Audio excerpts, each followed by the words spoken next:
सुखानी जीवन जगायचे असेल तर काही पण होऊ द्या, पण या 4 गोष्टी कोणालाच सांगू नका. माणसाच्या मनात एकच स्वप्न असतं आणि ते म्हणजे आयुष्य शांत, समाधानी आणि सुखाचं असावं.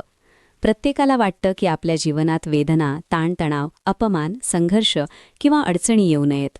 आपण जे करत आहोत त्यात यश मिळावं, आपली नाती टिकून राहावीत, आपली मानसन्मानाची प्रतिमा अबाधित राहावी आणि मनाला सतत समाधान लाभावं. मात्र प्रत्यक्ष जीवनात असं पूर्णपणे घडत नाही.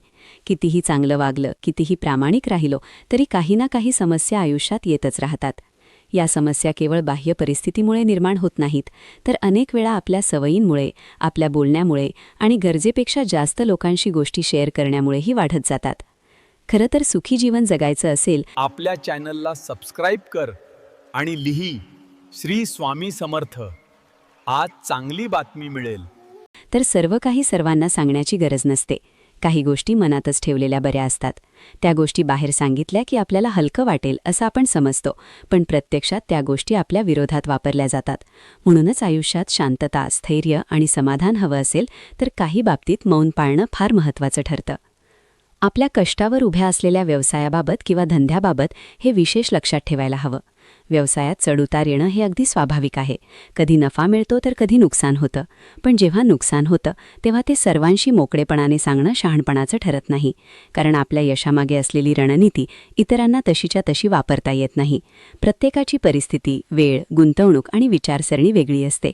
मात्र जेव्हा आपण आपलं नुकसान कसं झालं, कुठे चूक झाली, कोणत्या निर्णयामुळे तोटा झाला हे लोकांना सांगतो, तेव्हा आपलेच स्पर्धक त्यातून धडे घेतात. ते त्या चुका टाळतात, त्या मार्गावर जाण्याचं टाळतात आणि सावध होतात. परिणामी आपलं नुकसान त्यांच्यासाठी फायद्याचं ठरतं. त्यामुळे व्यवसायात झालेला तोटा, आर्थिक अडचणी किंवा अपयश हे शक्यतो मनातच ठेवलेलं चांगलं. त्याचप्रमाणे वैवाहिक जीवनातील गोष्टींबाबत तर विशेषच जपून वागायला हवं.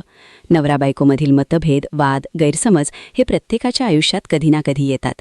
दोन वेगवेगळ्या स्वभावाची, वेगवेगळ्या पार्श्वभूमीची माणसं एकत्र राहत असताना मतभेद होणं साहजिक आहे. हे वाद बहुतेक वेळा तात्पुरते असतात आणि योग्य संवादातून मिटू शकतात.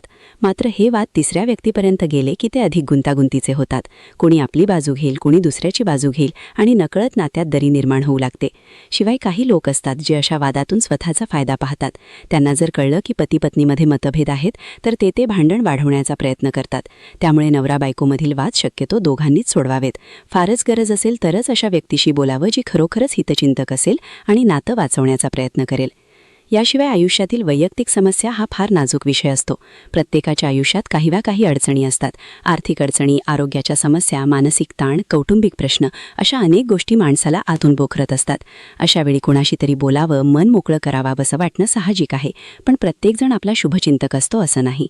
काही लोक आपल्या अडचणी ऐकून सहानुभूती दाखवतात, पण मनात मात्र त्या माहितीचा कधी आणि कसा वापर करायचा याची गणितमान देत असतात. आपले शत्रू किंवा मत्सरी लोक तर खास आपल्या कमकुवत बाजू शोधत असतात. आपणच जर आपल्या समस्या सर्वांना सांगत राहिलो तर त्यांना आपल्याला त्रास देण्यासाठी अजून हत्यारं मिळतात. त्यामुळे वैयक्तिक समस्या फार मर्यादित लोकांपुरत्याच ठेवाव्यात किंवा शक्यतो स्वतःच त्यावर उपाय शोधण्याचा प्रयत्न करावा. तसंच आयुष्यात एखाद्या क्षणी झालेला अपमान हा विषयही फार काळजीपूर्वक हाताळायला हवा. अपमान हा प्रत्येकालाच बोचतो. कुणी आपल्याला कमी लेखलं, अपमानित केलं, दुखावलं की ते मनात खोलवर रुतून बसतं.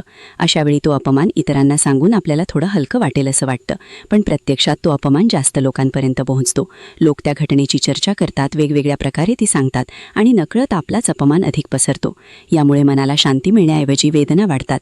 म्हणूनच शक्य असेल तर अपमान त्या क्षणीच मनातून काढून टाकणं, त्यातून काहीतरी शिकणं आणि पुढे निघून जाणं हेच शहाणपणाचं ठरतं. सुखी जीवनाचं गमक फार मोठ्या गोष्टींमध्ये नसतं, तर या अशा छोट्या सवयींमध्ये दडलेलं असतं. योग्य वेळी बोलणं आणि योग्य वेळी शांत राहणं ही कला आत्मसात केली तर आयुष्यात अनेक अनावश्यक समस्या आपोआप दूर राहतात. सर्व काही सर्वांना सांगणं म्हणजे मोकळेपणा नव्हे, तर अनेकदा ती स्वतःसाठी अडचण निर्माण करणारी सवय ठरते. म्हणूनच थोडं संयम, थोडं मौन आणि थोडी समजूतदारपणा ठेवला तर जीवन अधिक सुखी, शांत आणि समाधानकारक नक्कीच होऊ शकतं.